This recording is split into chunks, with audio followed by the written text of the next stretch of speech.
Good morning. Welcome to our Weber County Commission meeting today, dated the 18th day of December 2018 at 10 o'clock.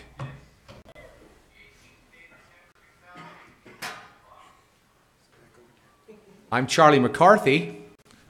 Most of you don't. There's only a few will know it. Present today, to my right, is Commissioner Scott Jenkins. Commissioner James Ebert is excused today. We welcome you all here today. Glad to have you here. Today our invocation will be given by one of our great administrative assistants, Shelley Hallisey. Our Pledge of Allegiance will be given by another great administrative assistant, Stacy Skeen. And our thought of the day will be given by Commissioner Scott Jenkins. We'll go to that point.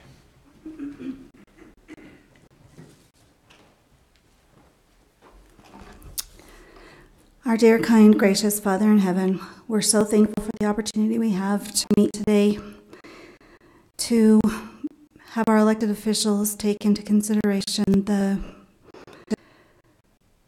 best interests of those in our community. We're thankful for this time of year when we're reminded to treat each other with kindness. We pray that we're able to carry that throughout the year. Please bless all of those that are serving in our military and in our fire departments and police departments locally. We ask for these blessings in the name of thy Son, Jesus Christ. Amen. Amen.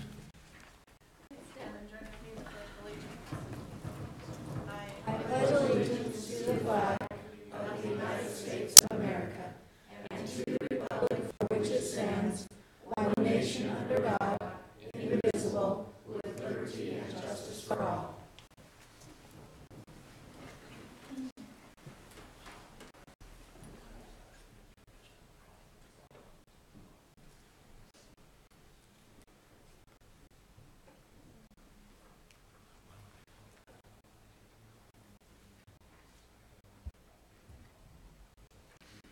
Okay. So we become a little bit of a family in the county as we get together and participate in our daily activities and processes and procedures around the county. And this morning we were made aware that Glenna Rollins' husband died today.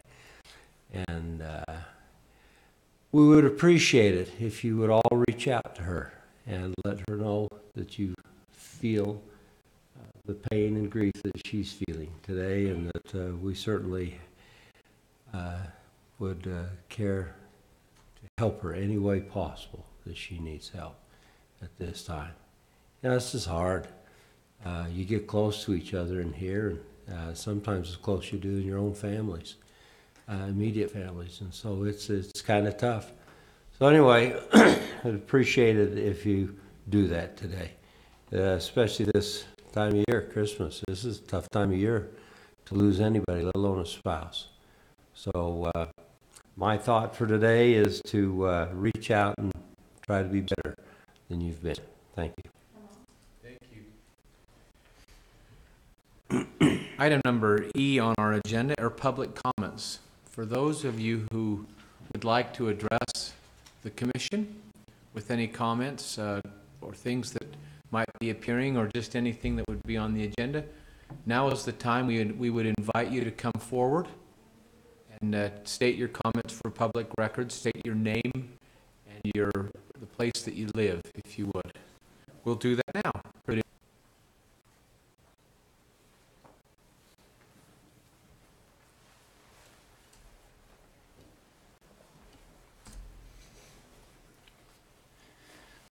Bill Davis. I live at 7598 West, 900 South. I'm going to do something that you're not probably used to. I'm going to thank you commissioners for getting involved in the dispute we had with the county on the road project. We brought that to a close. Hopefully it's going to close next month. I want to thank staff and everything for working with us together to get this resolved. Thank you, Bill. Bill, we want to thank you. I hope you're happy. Within reason, you Sure, know how it is. sure. Well, We we- both had to give, Sure. but we got it resolved. we so. try to do the best we can there, and it makes me happy that you'd come here and say that. Thank you. I appreciate And that. I respect you guys for getting involved in it, and You got a Making it nice work. place out there. We came out. Yeah, we did. Commissioner Jenkins and I came out there the other day. We met your dad. We were at the wrong spot, and he says, "Oh no, he's out." By the way, we checked on your dad. He's doing fine. he is. And I missed you by about 5 minutes. Oh, is that but- right? But I appreciate you taking the time and the effort to get out there and see what's going on in the county. So, Thanks, Bill. thank We you. appreciate you. Thank you very much. Anyone else like to come forward at this time?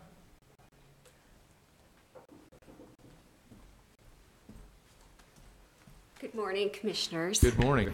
I'm Lori Brinkerhoff, 6205 West, 4700 South, Hooper, Utah. I'm a week late, but I just wanted to thank Commissioner Ebert for his 4 years of service. I saw that you publicly recognized him and made very appropriate comments for his years of service, and I could not be here last week. So I just thought it was fitting. We're looking at intergenerational poverty, and to recognize James's contribution in moving that forward here in Weber County. I hope he's listening, and I hope he sees this and realize that we will be missed. And we're excited for the change that will be coming, and yet to recognize James and all of his efforts. As I think back on his 4 years of service, I mean, I just think of his many accomplishments. And the one thing I also recognize, James, is transparency.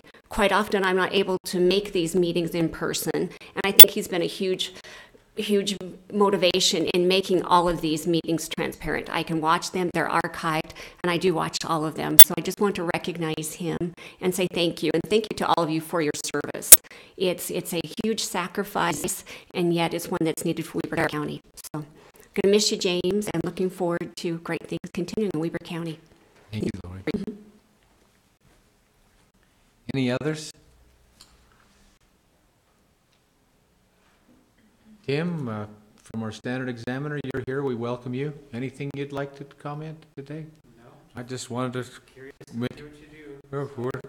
We're curious people here, this commission. It's okay. Today we're lucky. We get a presentation by Ms. Freegang. Melissa is here from LSI to give us one of our reports on the workforce initiatives and the intergenerational poverty. Yes, good morning. Melissa, Thank you. welcome. Nice Thank to you. have you here. Thank you.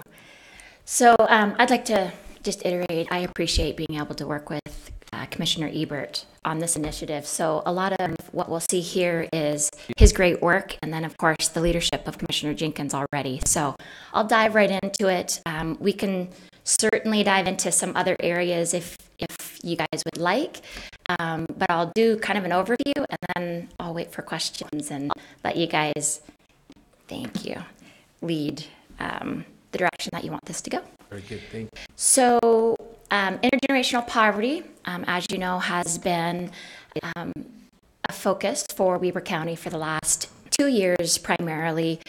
Certainly before that, and conversation and the good work that everybody's been working on, but really formalized over the last 2 years. So state of affairs right now in the most recent report through the Department of Workforce Services, you can see some of the statistics, the educational obtainment, 10% of our children that in Weber County specifically are experiencing intergenerational poverty. That's approximately 7,500 children in the county today. 23% are at risk at remaining in poverty, so they're not classified as intergenerational poverty, but they're children who are in poverty, who have parents who are not employed or underemployed, who are at risk at remaining in poverty. So we have an initiative to try to break this cycle of intergenerational poverty, and that statistic shows that if we don't do something soon, we're actually growing our intergenerational poverty. So it can be pretty startling when we look at these types of statistics. But kudos to the county that we're starting to do some work to try to change that. This is the Family Economic Stability Outlook currently. You can see some of the average annual wages statewide.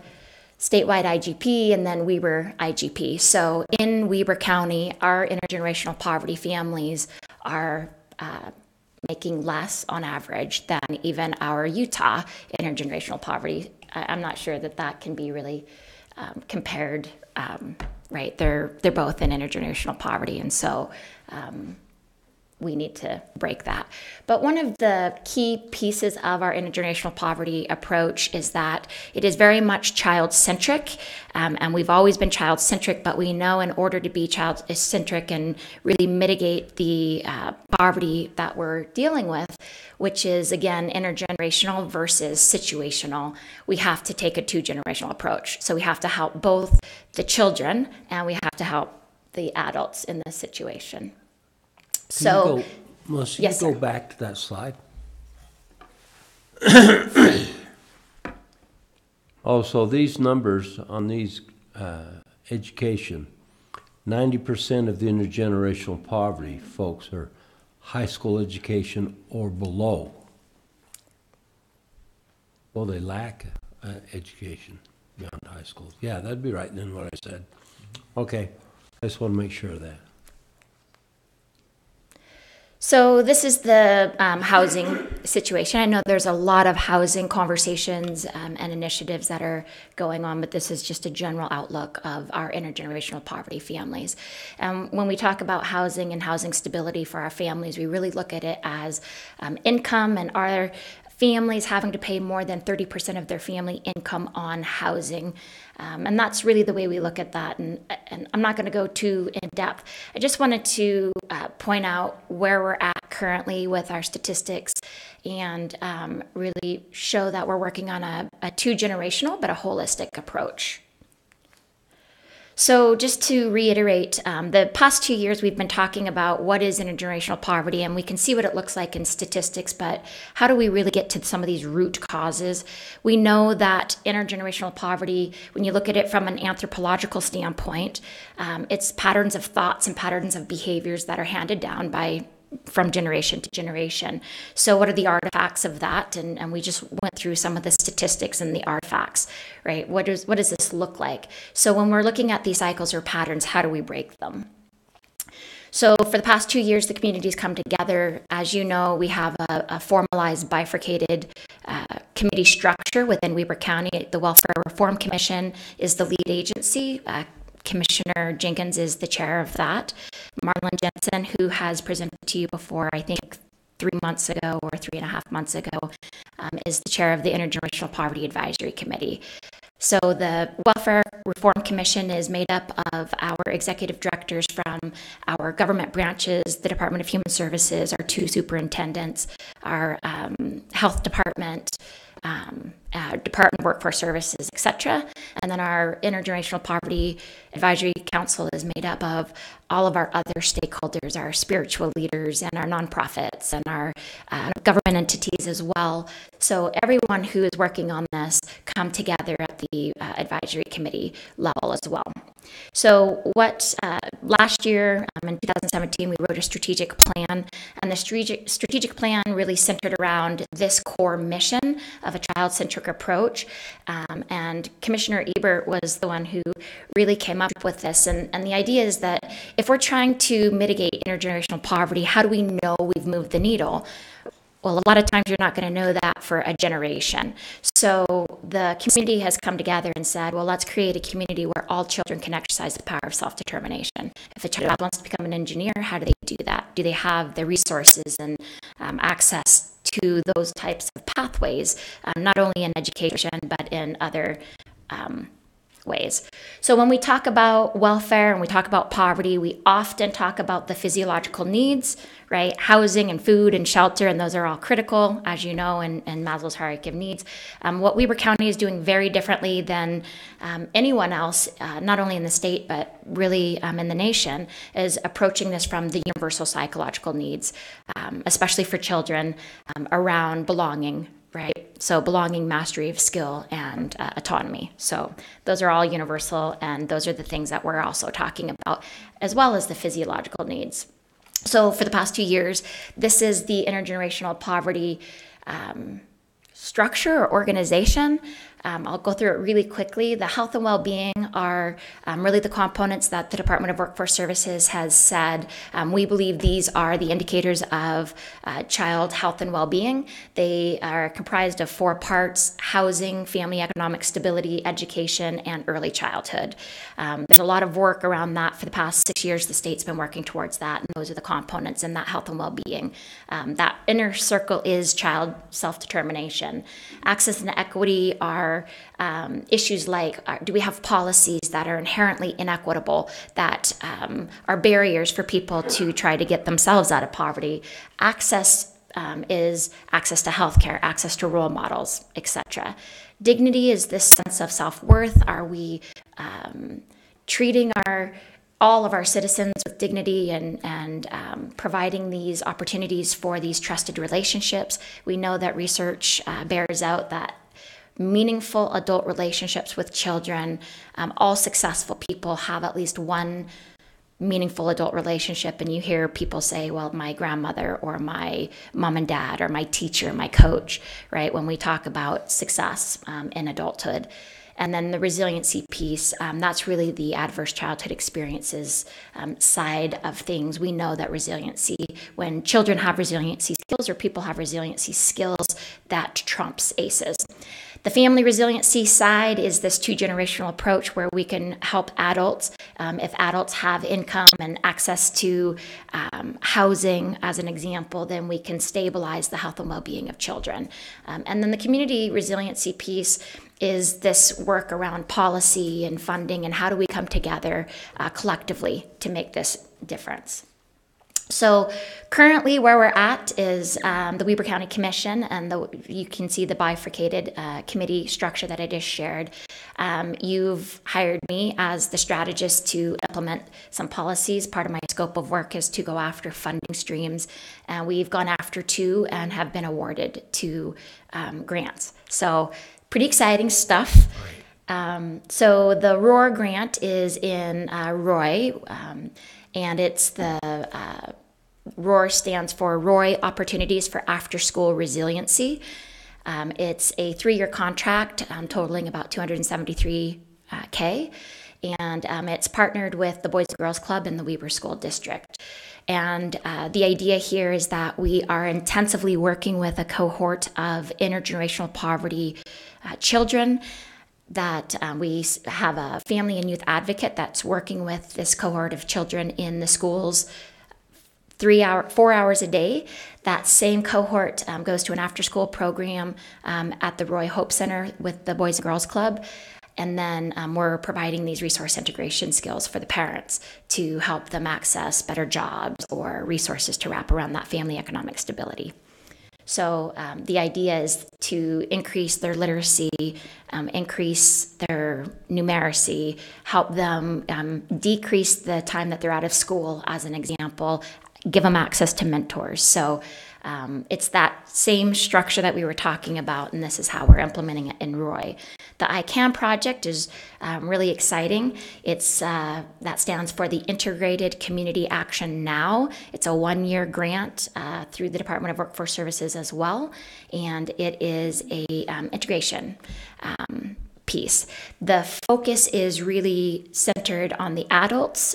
We, of course, are partnered with the Ogden School District and Midtown Clinic and Catholic Community Services. There's a whole host of really great partners, the Department of Human Services, with the system of care, etc. So we're really trying to build this implementation team around these families that's very adult-centric. And I'll talk a little bit more about what that might look like and how we're going to operationalize that. But we end September 30th, so we have very distinct measurements that we have to report out to the Department of Workforce Services. So we certainly have not only outputs, but outcomes that we're held responsible to as a community. We have 15 new partners in the last 3 months that have been added to the Intergenerational Poverty Advisory Committee and to the implementation team. And then the next steps are really to target more funding. We want to look at having this ICANN be sustainable and develop a full-scale funding strategy. What would that look like in year 1, and what does that look like year 3, 5, potentially 10 down the road? So this is a lot of words, but in essence, this is what it looks like. We bring families in. The employability phase is, where is this family at? We can see what the aggregate intergenerational poverty looks like with the statistics that I showed, but we want to take these 35 families that's in this ICANN cohort, and we want to really look at them and see what's going on with each individual family so that we can get a nice, robust set of information so we know what best practices that we can scale and replicate. So the idea is that we look at this employability of the parents. We define employability in 3 ways. Technical education, right? Are they ready for work? Do they have the education and experience and the skill sets, technical skill sets to go to work? And then we look at the soft skills and the life skills. Those are all significant skills that help somebody become employable, and that's a workforce development strategy.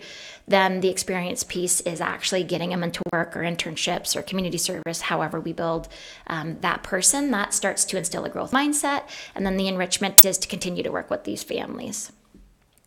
So this is based on some data that we've already implemented in Weber County 3 years ago through TANF funding that LSI was awarded. So we have some data and statistics that we can move families. We worked with 349 families. That was in Weber County and Davis County combined. But you can see the incoming statistics and what it looked like, and then our outgoing statistics. So we can move the needle and help adults get further educational attainment, increase their wages, and actually get them in career paths. So we can get past things like we talked about yesterday at our advisory committee meeting, the tipping point, and we can move these families into stability and then into economic mobility. So we have some major initiatives that we work with. Melissa? Yes, sir. Sorry, could you go back one slide there? Just, thank you, that's all I need. There was something I wanted, I'm just writing a note, appreciate it. Okay. So we have some major initiatives. We're not the only ones that are working with this within this structure. There's really, really great work that's happening. So the Utah Alliance, as you may know, Intermountain Healthcare, has a project to look at social determinants of health. So in my scope of work that I work for you guys, I represent you guys. I represent the county on the steering committees of these organizations.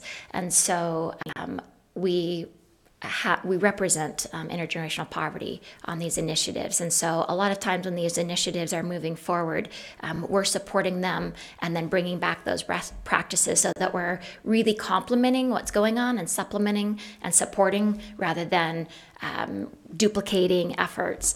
So this is really the alignment that we're talking about, the integration. So the Ogden Civic Action Network as well, that's through Weber State. You've probably heard of it as Ogden CAN. We've been communicating and supporting the Ogden Diversity Commission. That's fairly new. We don't know what that will look like quite yet, but we've reached out to them and started those conversations. United Ways, Ogden United Promise Neighborhood, and then the Ogden Weber Chamber of Commerce.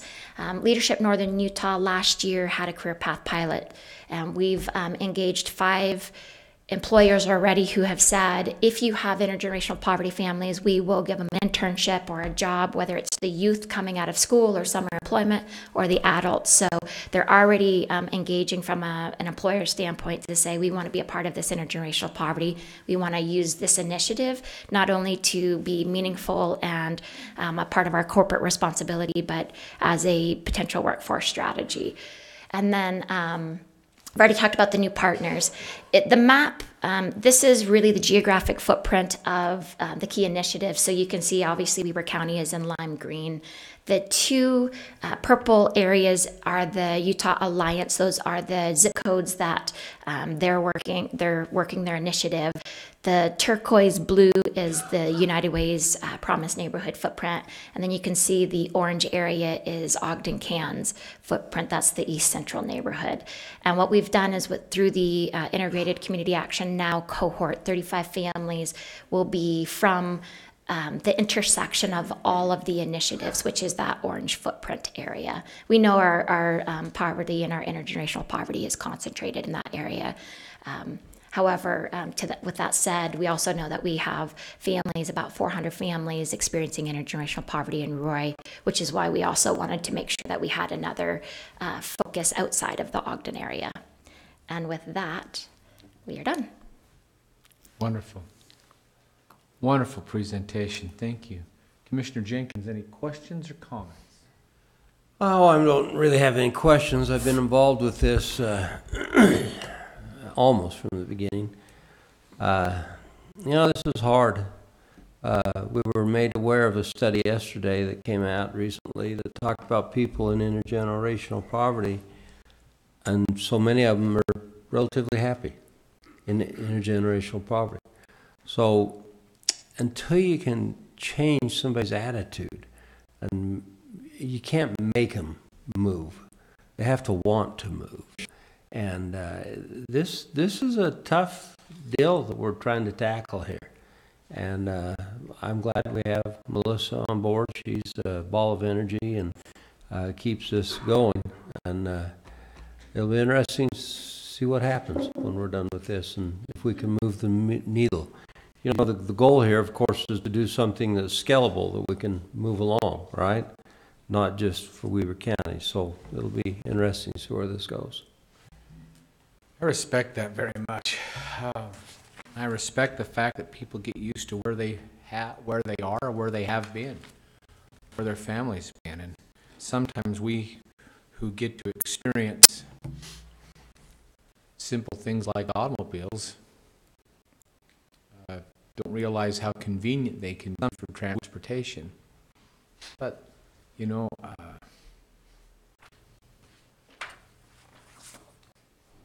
I'm very impressed with the numbers you've showed there with regards to what your company's done. It looks like a 43% increase based on where you've been. I'm happy with the new families that you actually have specific numbers, quantifiable numbers that we can actually attribute to where the investment for Weber County is going.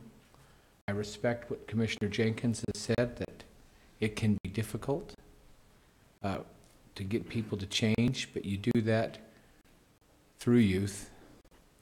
And I appreciate us doing things with the youth and giving them options, including opportunity to learn.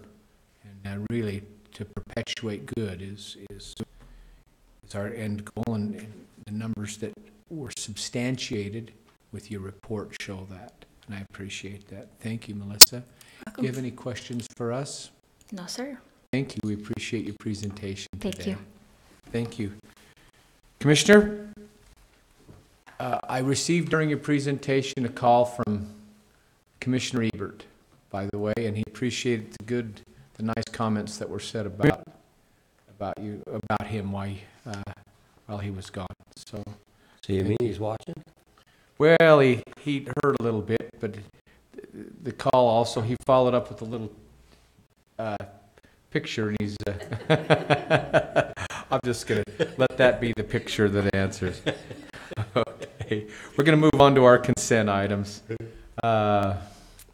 Our consents are request for, number one is a request for approval of warrants 1630 through and including 1645, and 434, 826 through and including 434, 975 in the amount of $1,568,482.95. Number two is a request for approval of 2018 purchase orders in the amount of $177,132.25. Item 3 is a request for approval of 2019 purchase orders in the amount of $94,342.89. Item 4 is a request for approval of the minutes for the meeting held on December 4th and December 11th, 2018. Item 5 is a request for approval of new business licenses. Item 6 is a request for Weber County Human Resources for approval of the following human resources policies: 1-100, which is an HR disclaimer, 3-900, a political activities, and 4-600, which is employee assistance program. Item 7 is a request for approval to declare parcel numbers 02-003-0031 and 02-003-0014 as surplus property.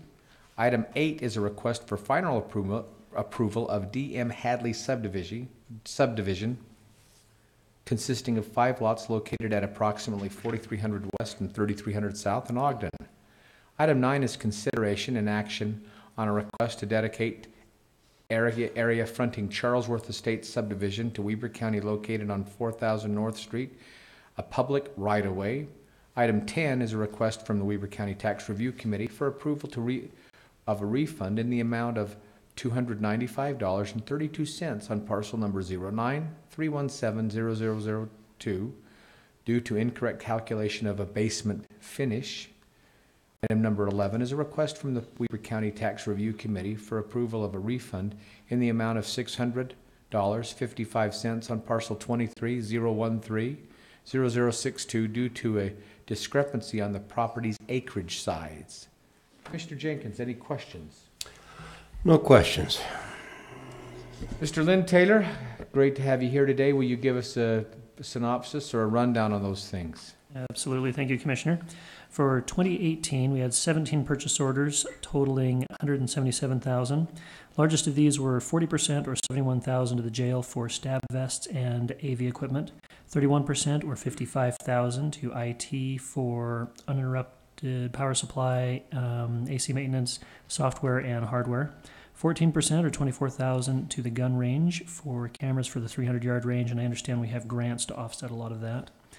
And 12% or $22,000 to the sheriff for tough books for motorcycles. 2019 POs, 10 of those for $94,000. Largest of these, 82% or $77,000. IT for Oracle software licensing, 18% or $17,000 to Golden Spike for supplies and parts. And we also had 166 checks for a total of $1.6 million. 33% or $513,000 of the transfer station for disposal costs, 12% or $191,000 of the paramedic for a monthly payment, and 11% or $177,000 to Weber Human Services for monthly payment to them as well. All others were less than 10%. Thank you, Mr. Taylor. Appreciate that very much. Does that prompt any other questions, Commissioner? If not, I'll entertain a motion. I'd make a motion that we pass the consent items. Motion to a second here. Call for the vote. All in favor? Aye. Aye. Those consent items are passed. At the edge of his seat is Mr. Blaine Franson. Item number 1 under H, like hotel, our action items, a request for approval of a final reading of an ordinance amending storm water pollution preservation plan fees in section 16-2-6 of the Weber County Code of Ordinances. Mr. Franson? Thank you. Commissioner Jenkins, Commissioner Harvey, this is the second reading for this adjustment to these fees. It adds an additional $50 per inspection fee after the initial group of inspections are held. That will give us additional fees after 8 inspections are done on a state SWIP permit, and an additional $50 per inspection on the county permits after the 6 months of inspections that we perform there. Terrific. Commissioner Jenkins, any questions for Mr. Franson? None. I want to just publicly thank you, Blaine. For the many years that I've known you, I realize that this is federally mandated, but I believe, and it's not always, when things are federally mandated, it's not always accepted with roses and flour and honey. But you've made this, it seems to me rather, under the circumstances, easy to get along with and painless, and we appreciate the work you've done on behalf of those who develop in our community. We appreciate the work you've done to help people more easily understand and navigate through this process. And I just wanted you to know, from us, we appreciate your work. So with that, Commissioner, I'll entertain a motion that we accept the approval of the final reading of the ordinance amending the Stormwater Pollution Prevention Plan, or SWIP. Ordinance 22. Ordinance 22. I'd make a motion that we approve ordinance 22. Second? Commissioner Jenkins? Aye. Chair Harvey? Aye. Thank you, Blaine. Appreciate Thank you. it. Ms. Skeen, Explain. number 2 is a request for approval of a resolution of the County Commissioners to appoint members to the Ogden Valley Transmitter and Recreation Special Service District. Ms. Skeen, Good morning. good morning. I received 7 applications for 7 board positions for the Ogden Valley Transmission Special Service District.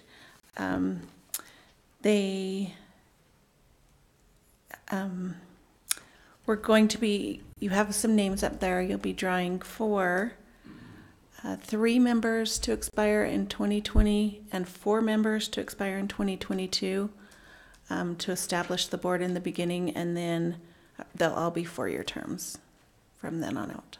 Very good. Thank you. I know that this translator district is something that we've been working on for a long time so that they can become compliant with all the regulations per the state. And I respect them. I'm happy that they've made some progress there. We're really glad that this is finally coming to fruition. So I have right here in a hermetically sealed, but incredibly for a guy my size, small cookie jar. This is absolutely inadequate for a cookie jar. Cookie jars should actually, anyway. Commissioner, if you would do me the pleasure of draw the names, and then we'll find out who are going to be there for terms expiring in 2020 and the other terms that would be expiring in 2022. Correct? 3 in 2020, 4 in 2022. Is that correct? Yeah. Commissioner? So what am I drawing for, the 2022s? However, either draw Which 3 would you- and then the remaining 4. So these are the 2022s we're drawing for now. All right. Okay, great.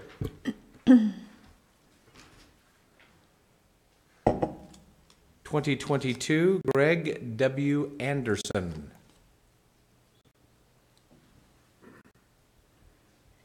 Next. Okay, thank you. 2022, Richard G. Menzies.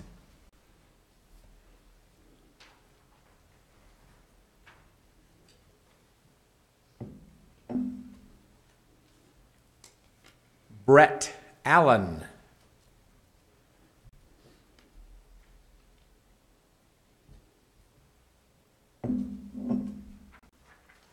Andrew P. Newton.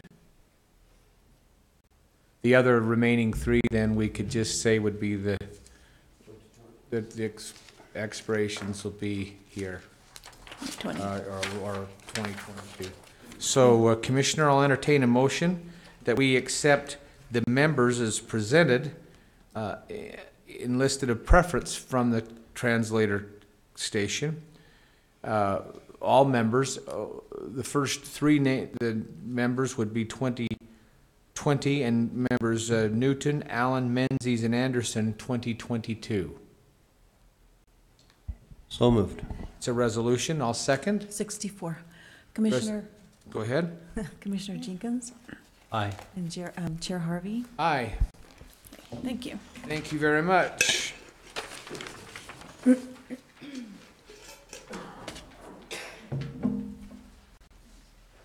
my Uncle Paul Harvey would say, page 2. Well, Miss Graham, Good morning. good morning. How about I read the next thing just because of the record? It's a request for approval of a resolution of the County Commissioners of Weber County appointing 2 members to the Golden Spike Center Advisory Board. Miss Jennifer Graham, she's our Culture, Parks, and Recreation Assistant Director. Yes, this would be to, thank you. This would be to reappoint Lori Barrett and Jeremy Dearden, who are currently on the board.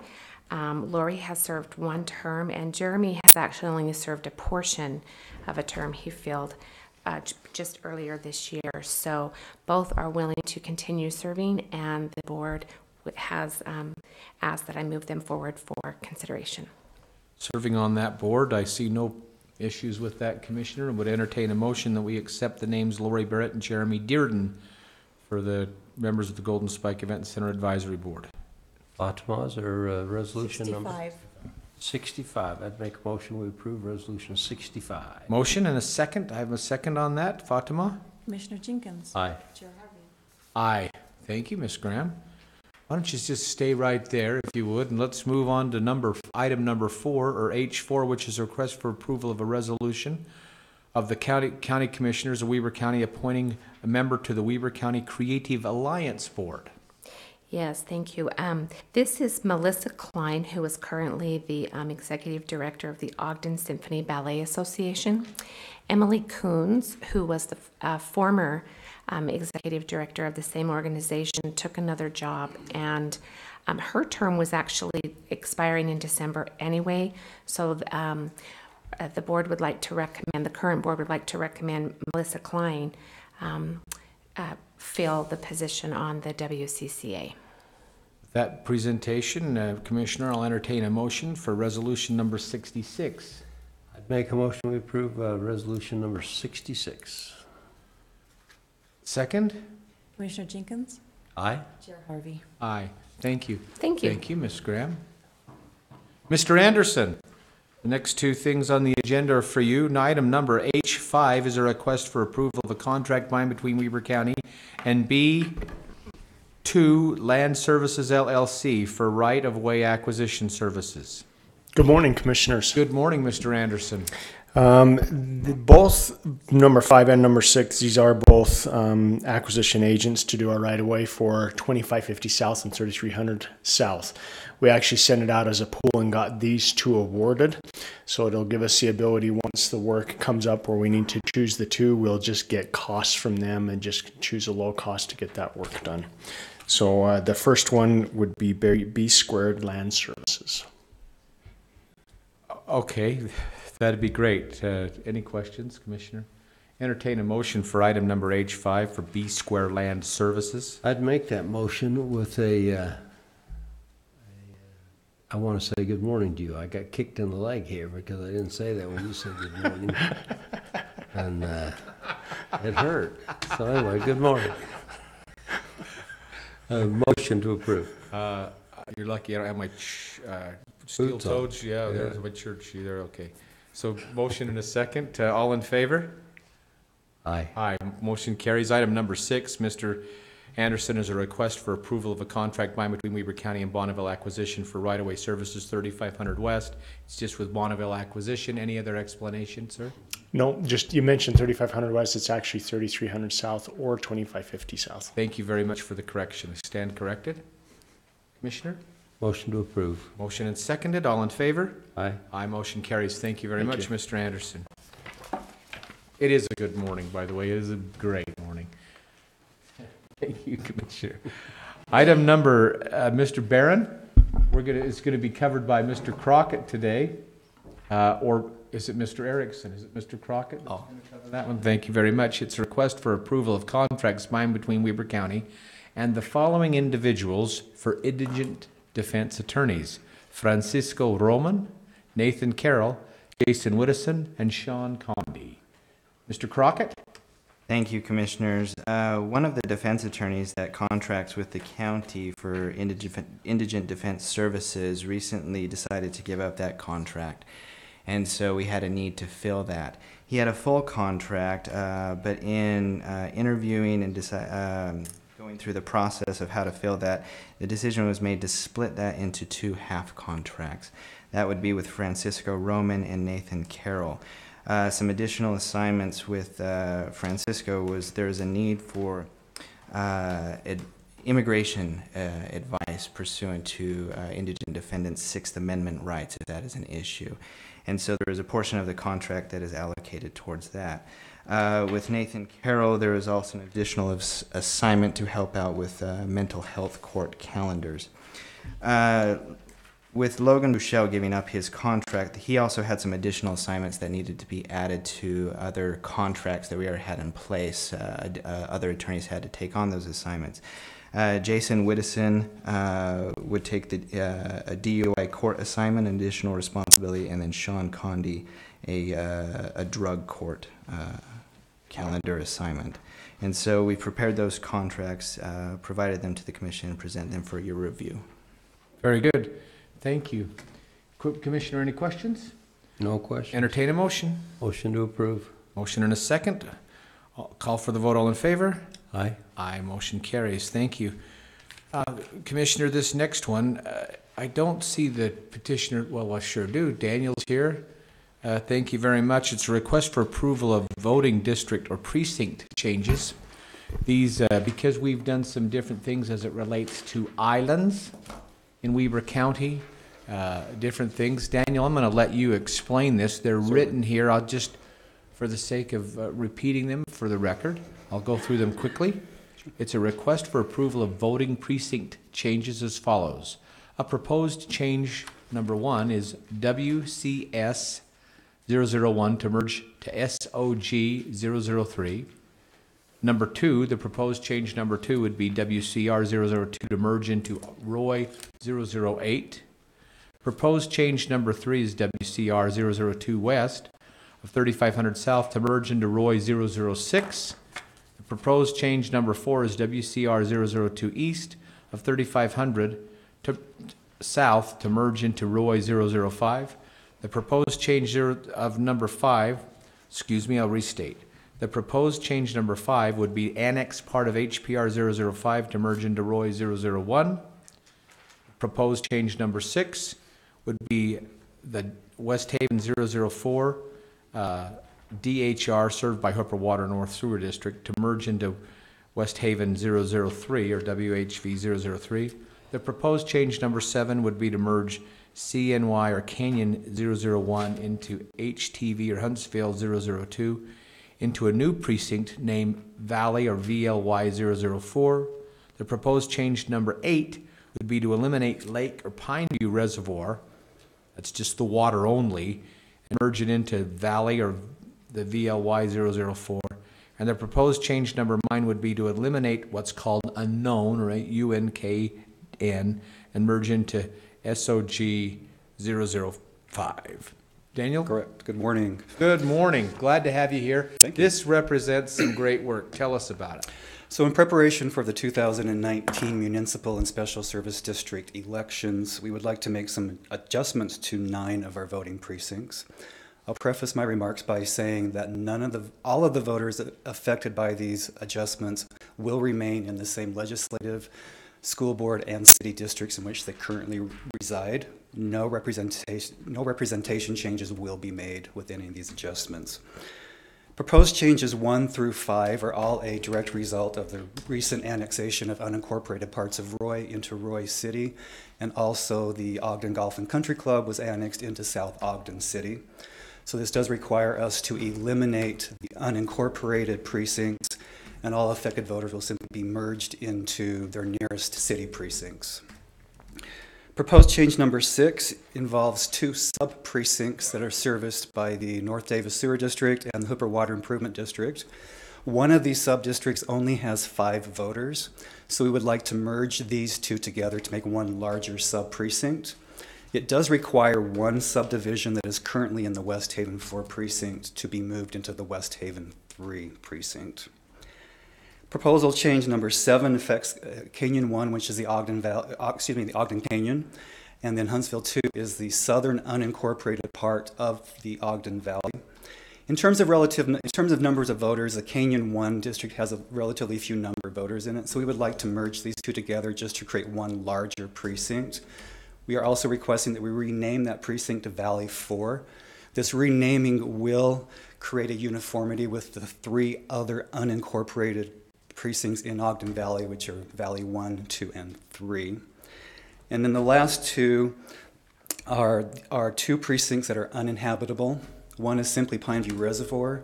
The second precinct is nothing more than a retaining pond and a service road, so we would simply like to eliminate those two precincts.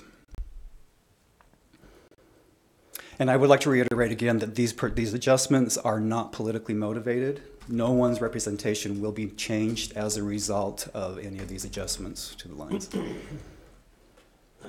Commissioner, this, as you know, this was a proactive approach by our elections department for the county to be, we're already the most efficient voting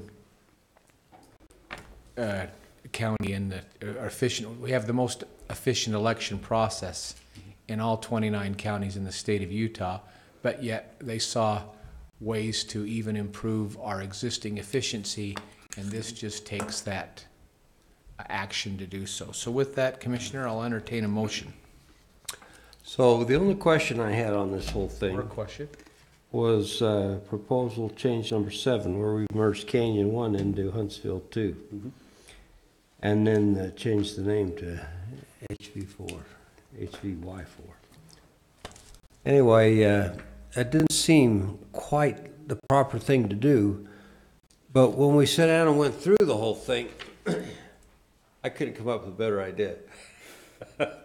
And so I have to agree, I thought it was, in the end, the proper thing to do. So I want you to know I've studied these and went through them, and I think you guys have done a really good job in your action here, trying to be a little proactive here. And so with that, I'd make a motion that we approve the changing to voting precincts as presented to us today, all of them. Thank you, Commissioner. Well thought out, and we've individually seen these proposals. Thank you for taking the time to meet with each of us independently and explaining and answering our questions. I really have a great trust in with what you're doing there, Daniel. Thank you very much. Thank and you. Ryan and the rest of the elections team, just really good. So that's a second on that, and if there's anything else, then I'll just, it seems to me like this ought to be a roll call vote, but it's not a resolution or a ordinance, so I'll just call for the vote. All in favor? Aye. Aye, motion carries. Thank you. Thank you. Moving on to page 2, make that page 3. Ms. Graham, you're back with us again. This is a request for approval of a contract by and between Weber County and the Governor's Office of Economic Development for funding for development of an archery range at Observatory Park. Ms. Graham, will you take just a moment and tell us a little bit about the archery range on the west side of Observatory Park, where it is and specifically what it's all about? So our hope is to, with the help of a committee that the commission formed a couple years ago, continue developing an archery range on the, just off of F Avenue, at what we call Observatory Park. It is specifically the area that was dug out to provide the sand to cover the landfill when it was capped. Earlier this year, Senator Greg Buxton was instrumental in getting this money approved from the legislative session for $250,000. We have also been able to leverage this money with DNR, and DNR has awarded us a $750,000 grant to be spent along with this. So now the committee is tasked with raising the remainder of the funds, and we plan on building a building with 16 indoor archery lanes, classrooms, offices, restrooms, and it should all be done with private money or with grant money such as this. The county is trying to avoid putting any capital improvements money to purchase or to build this. It's all in land that we already own.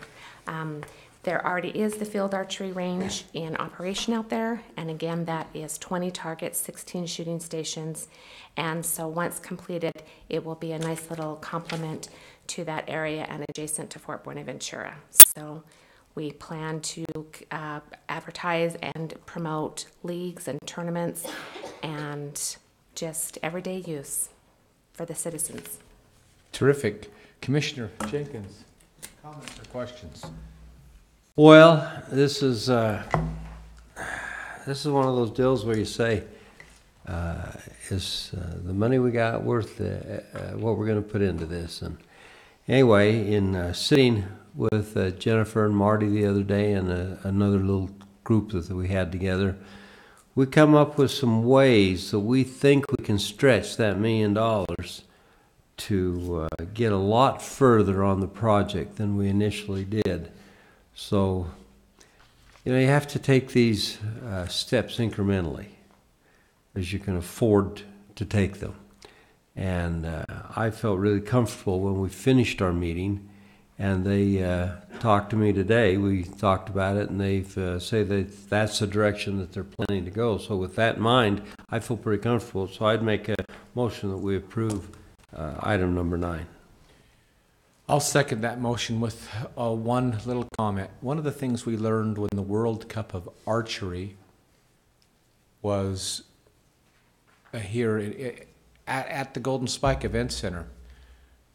The sport of archery allows people and children to get out and move, to be outside. They can be of all sizes and shapes and all physical abilities, to be able to draw that string back on that bow and release the arrow, and then walk or transfer back and forth to a target, to get out and move. It's not gender specific, it's not race specific, it's not anything specific. It really is a great sport that allows, and we basically have a piece of was almost condemned property that has transformed, and we've made it now really a wonderful place for archers or those who enjoy the sport to get outside and shoot at targets, but now putting in an area where there'll be classroom or the ability to have instruction for those who want in any kind of the shooting sports to be educated, so that we're operating more safer with just more responsibility, and that's fantastic. So with that second, I'll call for the vote. All in favor? Aye. Aye. Motion carries. Thank you, Ms. Graham. Thank you. Commissioner, I'll request a motion to adjourn this public meeting and convene a public hearing. So moved. Motion second. All in favor? Aye. Aye. We're now in a public hearing. This is a public hearing to discuss and/or action on a request for approval of an ordinance amending Title Chapter 16, Chapter 8 of the Weber County Code of Ordinances governing impact fees. The presenter, Chad Meyerhofer. But Chad's not going to be doing it. It'll be our very own Jason Anderson. Thank you, Mr. Anderson. Jared Anderson. What did I say? I don't know what you Jason. said for sure. But you know what? I actually like Jason. It's a nice name. He's a nice guy, too. He is a nice guy. Chad recently had surgery on his shoulder, so I'm not sure how long he'd make it standing up here. So I'm happy to present in his stead. But this is a very exciting thing we have worked on for the past couple of years, this impact fee. Just to give a little bit of a background, impact fees are really, we try and set them up for when a development comes in or subdivision comes in, the impact that subdivision has on the existing infrastructure. So it doesn't really relate to existing residents that are in their homes nearby. It's just that impact due to the new subdivisions coming in and how we assess that. So it's a lot of hard work and a lot of blood, sweat, and tears to figure out how to assess that correctly. As you both commissioners are, I'm sure with your backgrounds, as you're aware, but the impact fee also, after about 7 years, you have to have used up those fees. So it's a lot of moving parts and pieces. We need to make sure we're using those fees up when we collect them, but we also have to make sure that as we're collecting them for the right need, and that it's justified in how we're collecting them. So we went through the process of hiring a firm. We had a couple that came out for it, and Zion's Bank was the winner. We actually have who helped us in the past. It's been about a year or so that they've been helping us to get this impact fee organized and set up and defensible, if you want to say it that way.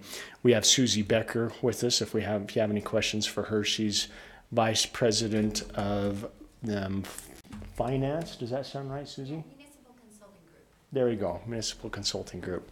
And so we're very grateful that she was able to make it today for any questions you might have for her.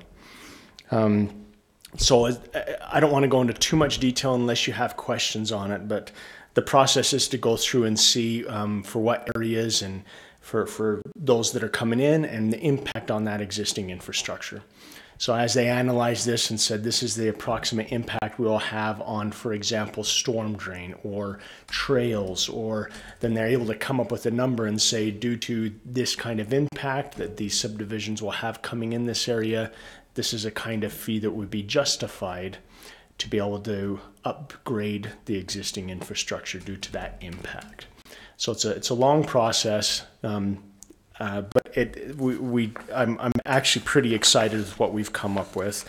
And this is, I would say this is a little bit typical with what we see. So as Zions assessed this and looked at it, they said, look, there's some of your infrastructure that's, that would really require a lot of upgrades to get it to where it needs to be.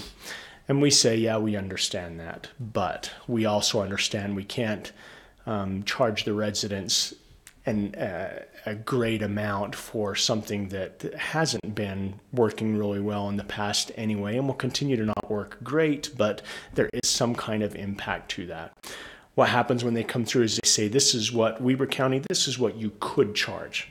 We evaluated everything, looked at everything, and came up with the conclusion of this is what you could charge, but what would you guys be, you can charge that amount and feel justified charging up to that amount. So we take the amount that Zions gives to us and says we can charge up to that. And then what we like to do is see what other entities in the area are charging. An example might be a stormwater fee. Where our infrastructure is lacking pretty bad in stormwater out in Western Weber, but we're not going to charge the residents the amount that it would take to fix our stormwater infrastructure in the next 5 years. That'd be way too much heavy of a cost for them. So we reel that back down and say, okay, what are other entities charging? What does it look like fits right within that? And then we're able to kind of assess that amount and say, this looks like an amount that would work good. It would be comparable to other entities that are by us and what they're charging with their impact fees. So it's a lot to look at. We have brought this before you. I want to make sure, I guess I'm kind of looking over it, Chris, but I want to make sure we brought this forward is this considered a first hearing? We don't need a first and a second hearing. Is that correct, Chris, just to verify? The established process under county ordinance usually requires a first and second hearing. The reason for that is because under county ordinance we don't have a requirement for a public hearing. The noticing requirements for impact fee ordinances follow the requirement under CLUDMA, the county land use, it's the land use regulation.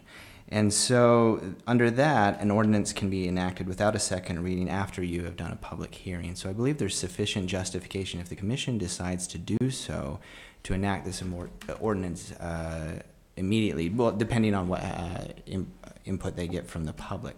But since we've satisfied that public hearing requirement, I don't think it's necessary to actually put it over for a second reading. Okay. But again, we've sat down and, I think Chad has met with each of you on this. We've given you our numbers of what we think were justifiable in being charged. I don't want to say that we're dead set on these numbers. If there's reasons we need to adjust these numbers up or down, then we would be open to that also. We have justification of why we think they should be where they're at, but would want to get your input on how we want to increase that and how we would move forward with that, your recommendation. There's one sheet that Chad created that really shows what we have previously charged for an impact fee and what the proposed impact fee will be. And that's going to be the biggest change for developers, mainly when they come in for subdivisions and are required to pay that impact fee. They're the ones that are going to really see that change in those numbers. A couple quick things with the numbers in front of you. Storm drain, there's a big change in storm drain in the upper valley. There was as the assessment was looked at with storm drain, there's a lot of things that need to be worked on in the upper valley, and also in the lower valley. We charged big change in those two items in the storm drain. In the roadways, there was some changes. Trails in the lower valley, there was pretty big changes along with the storm drain in the lower valley also. When I say big changes, anywhere from 100% increase to even 200% increase. Again, justified. We're not the highest impact fee out there. With developers are used to seeing these impact fees at other entities at these amounts. Anything else with your presentation, Mr. Anderson? No, I don't have anything else in the presentation. Thank you. At this point, Commissioner, do you have any comments before we ask for the public to comment? I do have some questions.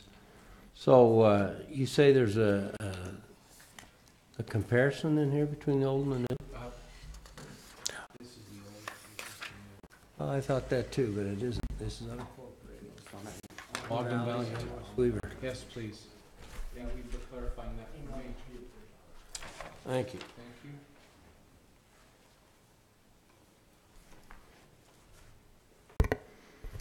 So I The question apologize. I have, Go ahead, Jared, is when I look at this, I'm just asking questions I believe the public will ask. Why the discrepancy in storm drain between the upper valley and lower valley?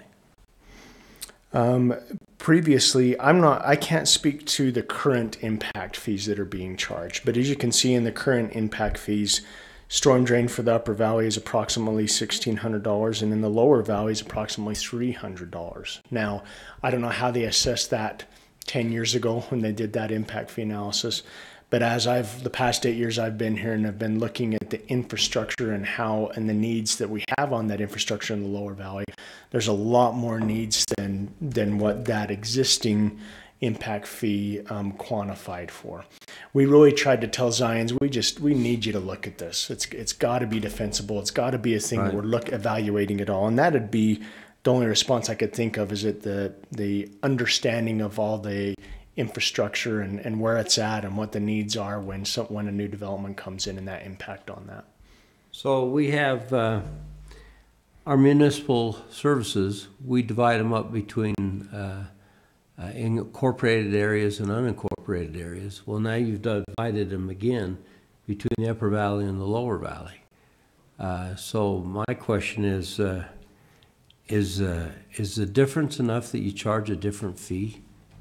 And apparently you believe it is, because that's what you've presented to us today. Yes, and that's what I would say with storm drain. As you can see in the impact fee analysis, the storm drain for the upper valley, we could charge up to $1,234. In the lower valley, we could go as high as $4,788. I actually believe that's due to the size of the infrastructure that you see in the lower valley. I mean, go ahead. You just used a figure that's not on this paper. You said the lower valley, 4,000? We could charge that high, yeah. That's on that middle column. Oh, yeah, but that's not what we're passing today. That is not what we're passing. Oh, but I want to okay. make sure that's understood. Oh, yeah. Because that directly Right. answers your question.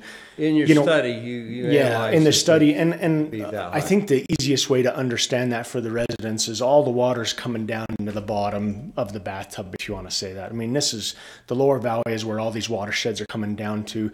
All the pipes are bigger, all the culverts are bigger. Everything's just a lot more expensive to work with on that storm drain. And like I said, I can't speak to the previous impact fee. I wasn't here at the time, but Right. that's how I would answer that. As you look at this, you start saying, well, okay, just because you're at the end of the pipe, does that mean you should be forced to pay for all that because you're handling everybody else's water? And so this Right. goes back to the county-wide storm drain fee that we've talked about before. Correct. That would equalize that out a little. Right. Okay, thank you. It's a good insight. If there's one man in the western United States that understands pipes, For sure. My question, and this is a fine time to bring it up too, my question would relate to the impact fee as it relates to trails. And $1,500, based on where it has been and where it's proposed, I just see that as, I see that, and I respect the fact that we have professional analysis.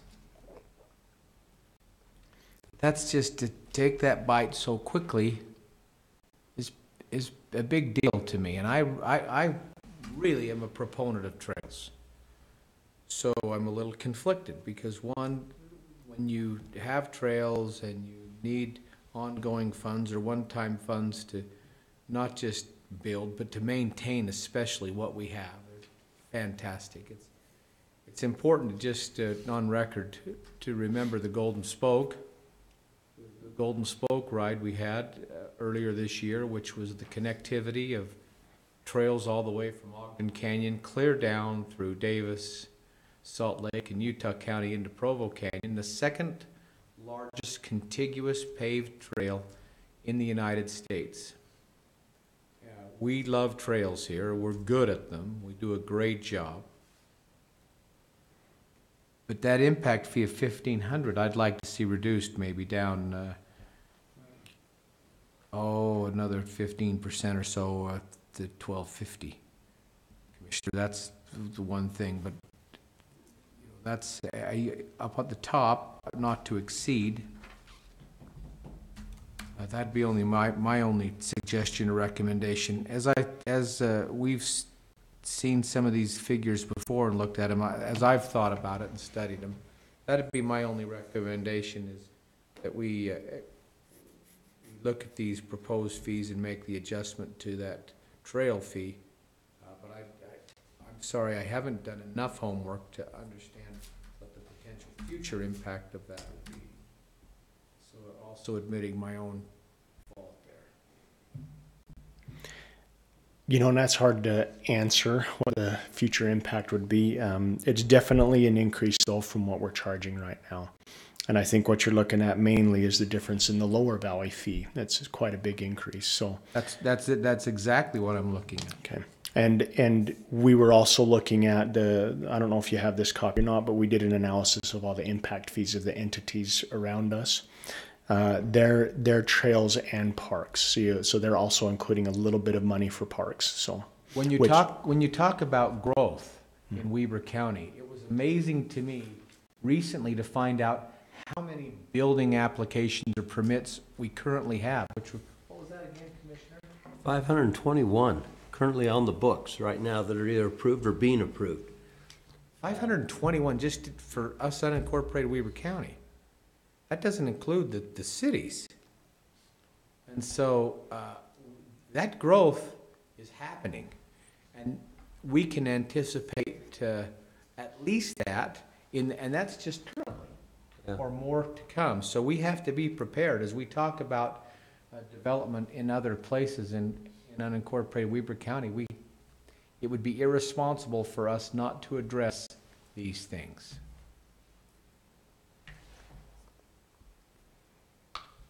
Any other questions? Thank you, Mr. Anderson. If you'd make yourself available for just a few more minutes, please, because what I'd like to do is ask for the public that are here, if any of you would like to have, or you have comments regarding this particular ordinance, amending Title 16, Chapter 8, governing impact fees. If you have any comments specifically related to that, if you'd come forward now, state your name and your city. Limit your comments to 3 minutes.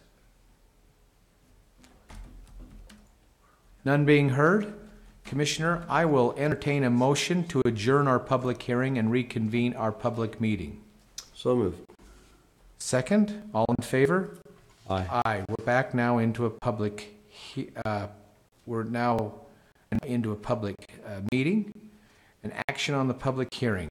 I'll entertain a request for approval of an ordinance amending Chapter 16, Title 16, Chapter 8 of Weber County Code of Ordinances governing impact fees. I'd make a motion that we approve them as presented.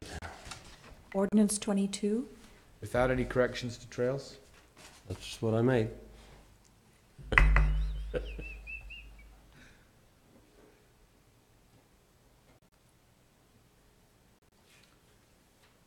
Hearing no second, the motion dies.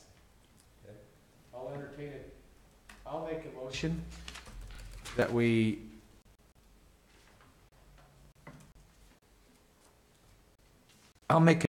we amend Title 16, Chapter 8 of the impact fees with the correction of trails impact from $1,500 to $1,250. Is there a second? Hearing no second, the motion dies. I'd make a motion that we approve that with the trail set at $1,350. Second. You know, a little discussion.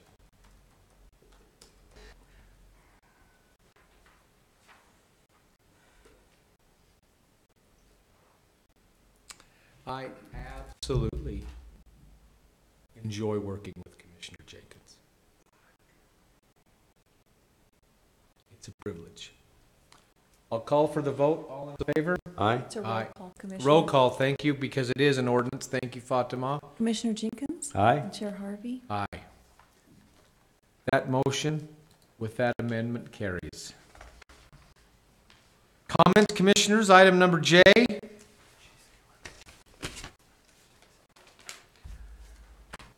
Hearing none. Hearing only that Sigh of relief. sigh of relief, I'll call for a motion, item K, To adjourn. requiring no second to adjourn a public meeting. We are adjourned.